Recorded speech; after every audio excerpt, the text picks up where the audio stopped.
අයිබෝන් මම අද මගේ මේ වීඩියෝවෙන් ඔබට ඉදිරිපත් කිරීමට බලාපොරොත්තු වන්නේ රාජ්‍ය සේවයේ යෙදෙන ඔබ සැම විදේශ අධ්‍යයනය සඳහා සහ විදේශ රැකියාව සඳහා වැටුප් රහිත විදේශ නිවාඩු ලබා ගන්න ආකාරය පිළිබඳව. ඔබ සැම දැනටමත් දන්නවා 2022 වසරේදී නිකුත් වූ රාජ්‍ය පරිපාලන චක්‍රලේඛ 14/2022 අනුව වසර 5ක් දක්වා දේශීයව සහ විදේශීයව වැටුප් රහිත නිවාඩු ලබා ගැනීමේ හැකියාව පැවතුණු බව. එහෙත් 2025 වසරේ දෙසැම්බර් මාස 5 වෙනි දින නිකුත් වූ රාජ්‍ය පරිපාලන චක්‍රලේඛ 14/2022 අනුව මින් ඉදිරියට රාජ්‍ය පරිපාලන චක්‍රලේඛ 14/2022 සහ ඊට අනුශංගික චක්‍රලේඛ ප්‍රකාරව විදේශ නිවාඩු අනුමත කිරීම අත්හිටුවා තිබුණා. ඒ අනුව මින් ඉදිරියට ඔබට විදේශ රැකියාවක් හෝ අධ්‍යයනයක් සඳහා වැටුප් රහිත විදේශ නිවාඩු ලබා ගැනීමට අවශ්‍ය වන්නේ නම් ඊට අයදුම් කළ හැකි එකම ක්‍රමවේදය වන්නේ ආයතන සංග්‍රහයේ 12 වන පරිච්ඡේදයේ 16 වෙනි වගන්තියට අනුව පමණයි. ඉතින් මම අද කතා කිරීමට බලාපොරොත්තු වෙන්නේ ඒ සම්බන්ධයෙන් ඔබව දැනුවත් කිරීමටයි. මම මගේ ඊළඟ වීඩියෝන් බලාපොරොත්තු වෙනවා දැනටමත් රාජ්‍ය පරිපාලන චක්‍රලේඛ 14/2022 සහ ඊට අනුශංගික චක්‍රලේඛ අනුව විදේශ නිවාඩු වැටුප් රහිතව ලබාගෙන ඇති නිලධාරීන් සඳහා අදාළ චක්‍රලේඛ බලපාන ආකාරය.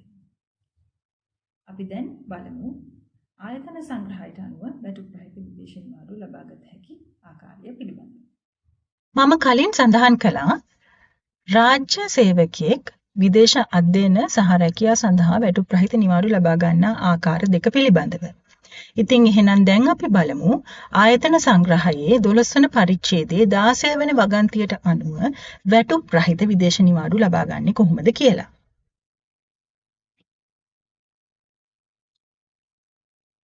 ආයතන සංග්‍රහයේ 12 වන පරිච්ඡේදයේ 16 වෙනි වගන්තියට අනුව තමයි විදේශ අධ්‍යයනය සඳහා මෙන්ම විදේශ රැකියාව සඳහා වැටුප් රහිත නිවාඩු ලබාගත හැකි වන්නේ. දැන් අපි බලමු මොනවද ඒ සම්බන්ධයෙන් පවතින කොන්දේසි කියලා. පත්වීම ස්ථිර කරලා තියෙන්න ඕනේ. ඒ වගේම ස්ථිර කරනු නොලැබූ හෝ తాවකාලික නිලධරයෙකුට මෙම අනුග්‍රහය ලබා දිය හැක්කේ අධ්‍යයනය සඳහා පමණි. ඒ කියන්නේ විදේශ රැකියාවක් සඳහා ඔහුට ලබාගත හැකි වන්නේ නැහැ වැටුප් රහිත විදේශ නිවාඩු. සේවා කාලය තුල මුළු ගණනින් වසර 5ක් සඳහා වැටුප් රහිත නිවාඩු ලබා දෙන්න පුළුවන්. උපරිම වර්ෂ 5ක් තමයි වැටුප් රහිත විදේශ නිවාඩු ලබාගත හැකි වන්නේ. අධ්‍යයනය සඳහා ඉගෙනීමේ කටයුතු සඳහා අඛණ්ඩව උපරිම වසර 3ක් ලබාගත හැකි.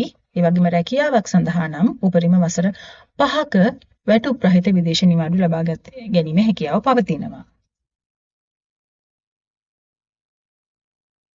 අනෙකුත් කොන්දේසි තමයි අධ්‍යයන නිවාඩු ලබා ගැනීමේදී 9 වෙනි පරිශිෂ්ටයට අනුවත් රැකියාවක් සඳහා නම් 10 වෙනි පරිශිෂ්ටයට අනුවත් අධ්‍යයනය සහ රැකියාව කිරීමේ ඒකාබද්ධ අරමුණක් වන විට 11 වෙනි පරිශිෂ්ටයට අනුවත් ගිවිසුම්ගත වෙන්න ඕනේ.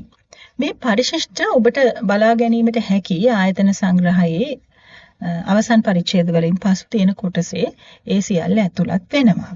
ඒ වගේම මේ පරිශිෂ්ට අත්සන් කළ යුතු වන්නේ නිවාඩු ලබා ගන්නා නිලධාරියා සහ අනුමත කරන බලධාරියා අතරයි. ඊළඟ කොන්දේසිය වැටුප් රහිත නිවාඩු කාල සීමාව අවසානයේ විදේශගත නොවුනේ නම් ලැබිය යුතු වැටුප් පියවරේ පිහිටවනු ලබනවා.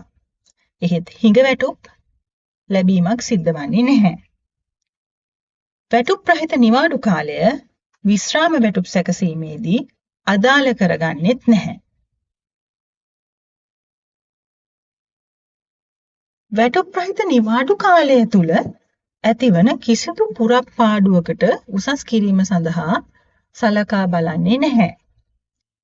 ඒ වගේම අනිවාර්ය සේවා කාලය ලබාගත් වැටුප් රහිත නිවාඩුවමින් දෙගුණයක් විය යුතුයි.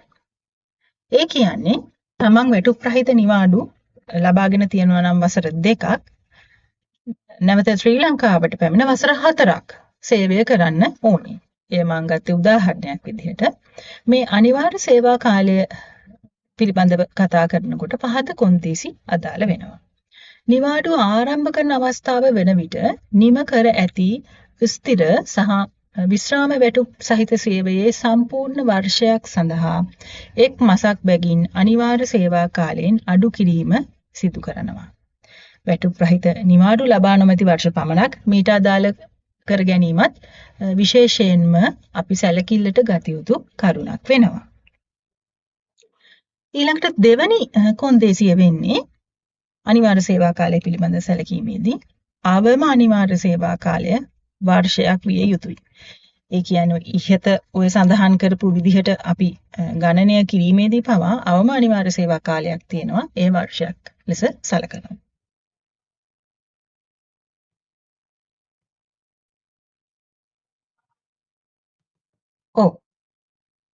ඔබ අද දින ඉගෙන ගනු ලැබුවා වැටුප් රහිත විදේශ නිවාඩු ආයතන සංග්‍රහයේ 12 වෙනි පරිච්ඡේදයේ 16 වෙනි වගන්තියට අනුව ලබා ගන්න ආකාරය. මම ඉදිරි වීඩියෝවකින් කතා කරන්නම් රාජ්‍ය පරිපාලන චක්‍රලේඛ 14/2022 සහ ඊට අනුශංගික චක්‍රලේඛ අනුව දැනටමත් විදේශ නිවාඩු ලබාගෙන ඇති නිලධාරියන් ඒ වගේම දේශීය නිවාඩු ලබාගෙන ඇති නිලධාරියන්ට අදාළ කොන්දේසි බලපාන ආකාරය සහ මින් ඉදිරියට ඒ සම්බන්ධයෙන් කටයුතු කරන ආකාරය. ස්තුතියි.